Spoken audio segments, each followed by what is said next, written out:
So today I'm going to replace the O2 sensors on my 95 Mustang GT. These instructions would be identical 94 and 95 with the V8. The only reason I'm replacing them is, you know, the car is old and the O2 sensor should be replaced before 100,000 miles. This car's only got like 70 some odd thousand miles, and there is no sensor or no computer error that I know of, you know, going off. But here's what's weird. On Amazon, and these are the Bosch, these are considered the OEM replacements, they were selling them for like $25 on Amazon. So I bought a pair of them. Normally they're about $65, $70 each. So when I saw that, I'm like, well, for $50, I might as well replace them. That's cheaper than just buying one. So on a 94, 95 Mustang GT, the Bosch part number is 15717. I usually try to use Bosch or Duralast parts, and I try to stay away from the other cheaper brands, so I couldn't resist the opportunity to, you know, go ahead and get new O2 sensors in the car. So anyways, you have to raise the car up to do this.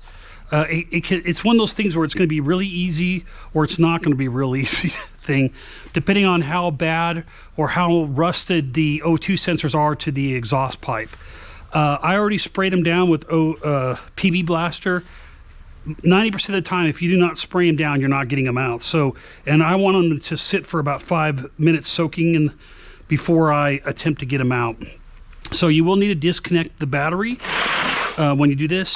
The reason why is you want to reset the computer, so when the car is also turned back on from doing this, it's going to reset with those O2 sensors. I don't think you would actually need to remove the battery and you would do any damage to the computer because there's no power going to those sensors, but by instructions they do recommend that you disconnect the battery first.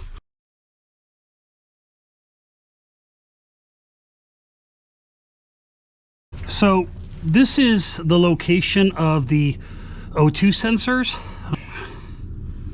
So what I'm going to do here is go ahead and yank them off.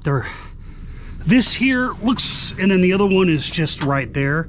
That one looks a lot easier to get out. Again, we'll see how lucky I get with this.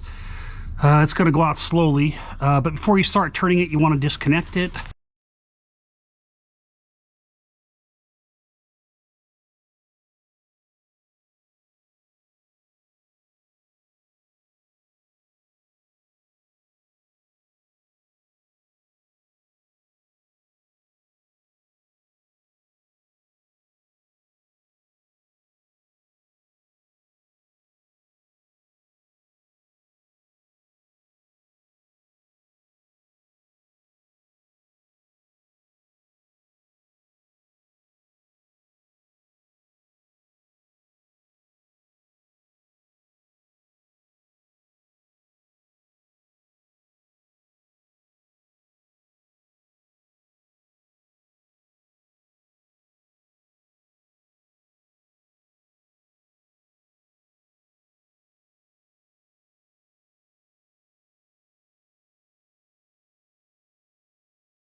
Video to get the one O2 sensor out on the passenger side. I basically had to build this contraption here. And this is a 22, you'll need a 22 millimeter wrench. This is a claw, or a feather claw, what I've heard them call, but they're really nice to have around. It allowed them to get in there. So what they do make is they do make a special socket that goes over it to allow you to pull these out.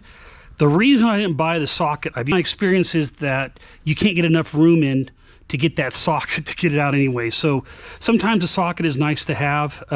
It just basically has a hole in it that allows this to go at an angle and you can turn it. So if you're having problems getting out, or the socket's probably cheaper than buying a set of these claw type that I have. But anyways, the driver's side is easy to get out. The passenger is a pain in the butt. You only need to tighten them enough to make them snug. You don't have to worry about over tightening them when they go in. So as long as you can get a little bit of about a quarter turn when you tighten them, that's all you need to make sure they're good. I went ahead and reconnected the battery. I'm going to go ahead and start the car to make sure there's no computer errors. After doing this, you do absolutely need to disconnect the battery when you change the O2 sensors. The O2 sensor is next to the starter, and if you have any experience with starters, if you ground out yourself or the connector when working on the starter, you will shock yourself. So absolutely you need to disconnect the battery when you do it. So I'm going to start the car, make sure there's no errors. No computer codes. I'm good to go.